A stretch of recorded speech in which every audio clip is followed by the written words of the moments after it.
ఓం శ్రీ గురుభ్యో నమః. ఓం శ్రీ మాత్రే నమః. శుక్రగ్రహము సుఖాన్ని, భోగాన్ని, సౌఖ్యాన్ని, ధనాన్ని, లగ్జరీ లైఫ్ని ఇచ్చేది శుక్రగ్రహం. ప్రధానంగా శుక్రుడు సప్తమ భావకారకుడు, అంటే కళత్రకారకుడు. వివాహం అనేది ప్రతి మనిషి యొక్క జీవితంలో ప్రధానమైన ఘట్టంగా చెప్పుకుంటాం మనం. సప్తమ భావాధిపతి శుక్రుడు, అంటే వివాహాన్ని జరిపించేవాడు. కొన్ని కోట్ల మందికి కూడా వివాహాన్ని జరిపించే కారకుడు ఎవరు అంటే శుక్రగ్రహం. అంటే శుక్రుడు కొంతవరకు ధనాన్ని ఇస్తాడు, పరిపూర్ణంగా వివాహాన్ని ఇచ్చేవాడు.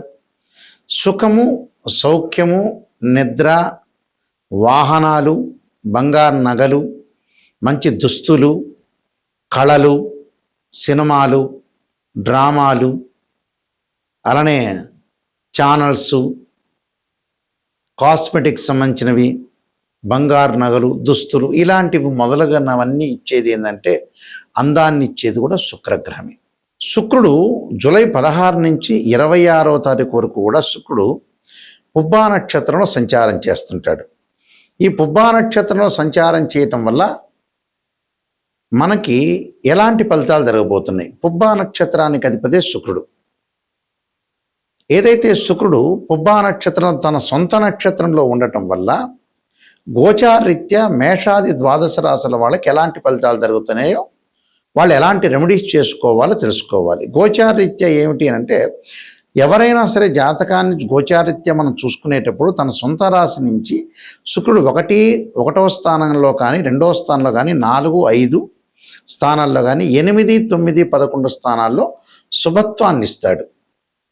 మిగతా స్థానాల్లో అశుభత్వాన్ని ఇస్తాడు, అంటే చెడు చేస్తాడని అర్థం. ఇది గమనించాలి. దానికి పరిహారాలు ఎలా చేసుకోవాలి? శుక్రగ్రహం వల్ల మేషాది ద్వాదశ రాశుల వాళ్ళకి ఎలాంటి ఫలితాలు జరగబోతున్నాయో తెలుసుకుందాం. ధనస్సు రాశి వారికి ఈ 10 రోజుల పాటు ఏ విధంగా ఉండబోతుంది? ధనస్సు రాశి వాళ్ళకు ప్రధానంగా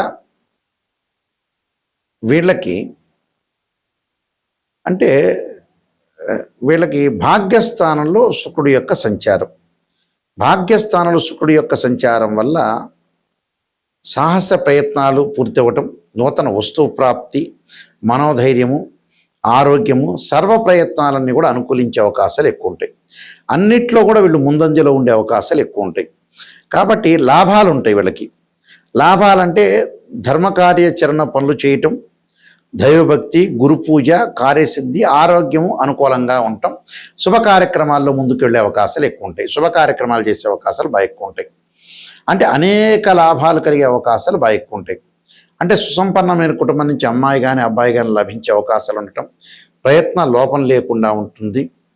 అలానే కొన్ని ప్రత్యేకమైన వస్తువులు, వ్యాపారంలో, ఉద్యోగంలో కొత్త వాళ్ళ యొక్క పరిచయాలు, కొత్త ధనం చవిచూడటము, స్త్రీ సౌఖ్యము,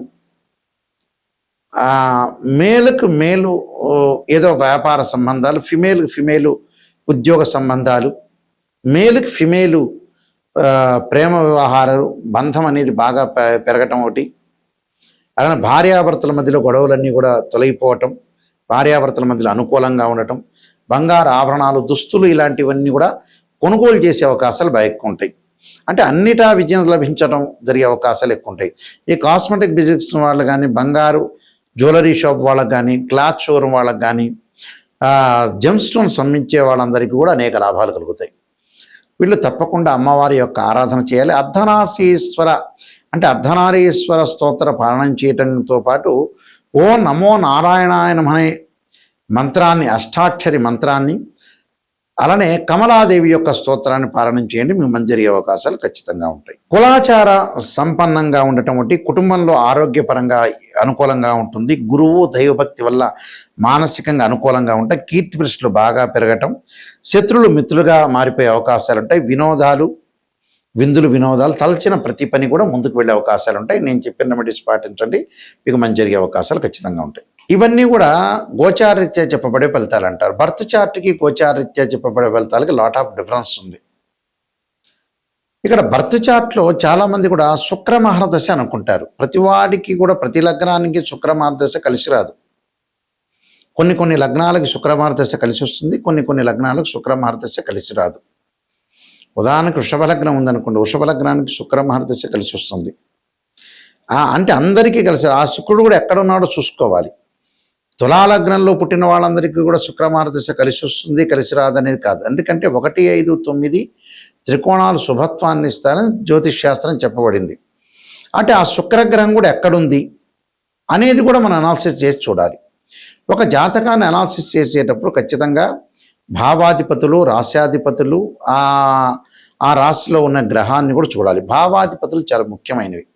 అంటే తనుభావాధిపతి రవి, ద్వితీయ భావాధిపతి గురువు, తృతీయ భావాధిపతి కుజుడు, చతుర్థ భావాధిపతి చంద్రుడు. ఇలాంటి భావాధిపతుల్ని అనాలిసిస్ చేయాలి. పంచమ భావాధిపతి గురువు. అంటే భావాధిపతుల్ని అనాలిసిస్ చేయాలి, రాస్యాధిపతులను కూడా అనాలిసిస్ చేయాలి.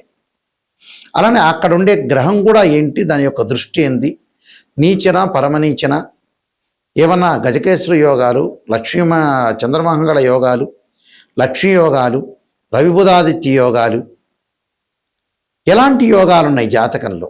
300 కాంబినేషన్స్తో ఉన్న యోగాలు ఉన్నాయి ఆస్ట్రాలజీలో. దానిలో కూడా కేపీ సిస్టమ్ అని, బివి రామన్ పద్ధతి, వైదిక ఆస్ట్రాలజీ అని చాలా రకాలుగా పద్ధతులు ఉన్నాయి. అంటే సబ్ లాట్స్ చూడాలా, కేపీ సిస్టంలో ఎలా ఉంటుంది, భావాలు ఎలా ఉంటాయి, పాజిటివ్ భావాలకి దాని యొక్క వ్యతిరేక భావాలు ఏ విధంగా ఉండబోతున్నాయి కేపీ సిస్టంలో, అలానే వైదిక ఆస్ట్రాలజీలో ఎలా ఉండబోతుంది, ఇలాంటివన్నీ కూడా ఆస్ట్రాలజీ పరంగా నిజం తెలుసుకోవాలి. చాలామంది కూడా ఆస్ట్రాలజీని అప్రోచ్ అయిన తర్వాత నిజం తెలుసుకోరు. వీళ్ళు అబద్ధాల ముసుగులు, అసత్య ముసుగుల్లో ఉంటారు వీళ్ళు. దానివల్ల ఆస్ట్రాలజర్స్కి ఏం జరిగేది ఏం లేదు. క్లయింట్కి, మా దగ్గరకు వచ్చిన కస్టమరే మోసపోయినట్టు అవుతారు. నిజాన్ని తెలుసుకుంటేనే మీకు నిజం తెలుస్తుంది. ఎందుకంటే ఎక్కడైతే ప్రపంచంలో ఒకటే ఒక సత్యం ఉంది. మీరు ఎన్నిసార్లు తిరుపతికి వెళ్ళినా, ఎన్నిసార్లు శ్రీశైలంకి వెళ్ళినా, ఎంతమంది ఆస్ట్రాలజీ తెలుసుకున్నా కూడా నిజం ఏంటంటే ఎక్కడైతే నెగిటివ్ ఉంటుందో దాన్ని మనం పాజిటివ్ చేసుకుంటేనే లైఫ్. అది గనక లేకపోతే జీవితంలో ఎన్నిసార్లు టెంపుల్కి వెళ్ళినా, ఎన్నిసార్లు తిరుపతికి వెళ్ళినా, ఎన్నిసార్లు శ్రీశైలంకి వెళ్ళినా కూడా భగవంతుడి దగ్గరికి వెళ్తున్నాడనే ఒక లెక్క క్యాల్కులేట్ మాత్రం ఉంటుంది. కానీ భగవంతుడి దగ్గరికి వెళ్ళడం తప్పనేది ఏంది, భగవంతుడి దగ్గరికి వెళ్ళాలి, ప్లస్ నెగిటివ్ని పాజిటివ్ చేసుకోవటం ఎలాగా. ఆయన యొక్క అనుగ్రహం ఉంటేనే మీకు నెగిటివ్ని పాజిటివ్ చేసుకోగలుగుతారు. కానీ మనం కూడా గమనించాలి, అసత్యం అనేది ఎప్పుడు కూడా సత్యదూరం అంటారు. నిజాన్ని తెలుసుకుంటేనే చాలా మంచి. నిజం నిప్పు లాంటిది. నెగిటివ్ని తెలుసుకోండి, ఆ నెగిటివ్ని పాజిటివ్ చేసుకోవటం ఎలా, దాన్ని ఓవర్కమ్ చేసుకోవటం అనేది తెలుసుకుంటే మీరు జీవితంలో కంప్లీట్ మ్యాన్ అయినట్టే. ఎందుకంటే చాలా ఇంపార్టెంట్ ఇవి. ఎందుకంటే మనకి జీవితంలో సమయం లేదు. ఒక మూవీలో నందమూరి బాలకృష్ణ చెబుతాడు, సమయం లేదు మిత్రమా అని. చాలామంది కూడా సమయం ఉంది అని అనుకుంటారు, నిజానికి సమయం లేదు. 55 ఏళ్ళు 60 ఏళ్ళు దాటంగానే బ్యాగ్ సర్దుకొని రెడీగా ఉండాలి. ఎందుకంటే సమయంలో ఎంతైతే భగవంతుడు సమయాన్ని ఇచ్చారో దాన్ని సద్వినియోగం చేసుకున్న వ్యక్తే అతనే సూపర్ స్టార్. మిగతా వాళ్ళందరూ అట్టర్ఫెయిల్ స్టార్స్ అని అర్థం. ఓపెన్గా చెప్పాలంటే జాతకాన్ని నిజం తెలుసుకోండి, దాని యొక్క పరిహారాలు చేసుకోండి, జాగ్రత్త పడండి. నేను నెంబర్ ఆఫ్ ఆస్ట్రాలజీ బుక్స్ రాశాను. అందులో కాలసర్ప యుగము, కాలసర్ప చంద్రిక, రాహుకేతువులు, ఛాయాగ్రహాలు, అలానే పుత్రగణపతి వ్రతము, స్వప్నశాస్త్రము, వివాహ మార్తాండము, అలానే జాతక చంద్రిక, సర్వదేవతా గోత్రములు part 1, part 2, prediction of astrology, transit of results, అలానే బృహత్ పరిహార సింధు, అలానే బృహత్ పరిహార సింధుతో పాటు నవగ్రహ దోషాలు పోవడానికి దశమహావిద్యలు, ఇలాంటి నంబర్ ఆఫ్ ఆస్ట్రాలజీ బుక్స్ రాశాను. ఇవన్నీ కూడా మా దగ్గర దొరుకుతాయి, లభ్యమవుతాయి. రాజమండ్రిలో కోటగుమ్మం సెంటర్లో మోహన్ పబ్లికేషన్ వారు ఉంటారు, వారి దగ్గర కూడా ఈ పుస్తకాలన్నీ కూడా లభ్యమవుతాయి. అంటే కేవలం జాతకం చూసేయటమే కాదు, వాస్తుపరంగా కూడా లైఫ్ అనేది ఎలా ఉండబోతుంది, వాస్తుపరంగా ఎలాంటి నిర్ణయాలు తీసుకోవాలి, వాస్తుపరంగా ఏ విధంగా ఉండబోతుంది కూడా తెలుసుకోవాలి. మా వెబ్సైట్ www.nayakanti.com, nayakanti.in.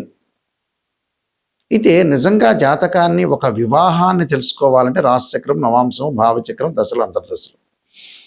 సంతానం కలగట్లేదు అని అంటే సంతానకారకుడు గురువుని చూడాలి. రాశిచక్రము, సప్తమాంశము, భావచక్రము, దశలు, అంతర్దశ, సూక్ష్మదశ, ప్రాణదశలు, ఇలాంటి మ్యాథమెటికల్ క్యాలిక్యులేషన్ వేయాలి. అంటే ఏదే స్థానంలో నీచలో ఉన్నారు, ఉచ్చలో ఉన్నారు, ఇలాంటివన్నీ కూడా అనాలిసిస్ చేస్తేనే జాతకం. ఏదో అరకొరకుగా నాలెడ్జ్ చెప్పి మీరేదో మా కన్సల్టింగ్ ఫీజు ఇచ్చారని సంతృప్తికరంగా చెప్పడం అనేది కరెక్ట్ కాదు. ఎవరైనా సరే నా దగ్గరికి వచ్చేవాళ్ళు నాయకంటి గారి దగ్గర మేము బాగుపడాలనే వ్యక్తులు మాత్రమే నాకు ఫోన్ చేయండి. ఎందుకంటే మిమ్మల్ని నేను 10 మందిని ఒక్కళ్ళని బాగు చేసినా కూడా నా జీవితంలో కూడా సంతృప్తి కలుగుతుంది. అయ్యో ఈ వ్యక్తిని నేను బాగు చేశానని. ఎందుకంటే మేము వంశపారంపర్యంగా చెప్పేవాళ్ళం. మా నాన్నగారు కూడా ఇంటర్నేషనల్ ఆస్ట్రాలజీలో కౌన్సిల్ ఆఫ్ మెంబర్గా పనిచేశారు. సుదీర్ఘంగా ఆయన ఆస్ట్రాలజీలో రీసెర్చ్ స్కాలర్. మేము వంశపారంపర్యంగా మా గ్రాండ్ ఫాదర్ పైన ఉండే మళ్ళీ వాళ్ళు కానీ అందరూ కూడా ఆస్ట్రాలజర్సే. కాబట్టి ప్రతి వాళ్ళని కూడా మనం బాగు చేయటం అనేది చాలా ఇంపార్టెంట్. మోరల్ ఇక్కడ ఒక ఆస్ట్రాలజీ పరంగానే కాకుండా ఒక మోరల్గా చాలా ఇంపార్టెంట్. అంటే ఒక మనిషి మన వల్ల బాగుపడ్డాడు, అతను గుర్తుపెట్టుకోవాలనే ఆలోచన కూడా కలగాలి. అందువల్ల ఖచ్చితంగా మా దగ్గరికి వచ్చే వాళ్ళకి కరెక్ట్గా రిజల్ట్స్ ఇస్తాము. అప్రోచ్ కాండి. నిజమైన వాళ్ళు మాత్రమే నాకు ఫోన్ చేయండి. స్క్రీన్ మీద స్క్రోలింగ్ అవుతున్న నెంబర్ ఉంటుంది. మా వెబ్సైట్ను కూడా మీరు చూడొచ్చు, www.nayakanti.com, nayakanti.in. మీ అందరికీ కూడా శ్రీ పరమేశ్వరి యొక్క అనుగ్రహం ఉండాలని ఆశిస్తూ సర్వేజన సుఖినో భవంతు.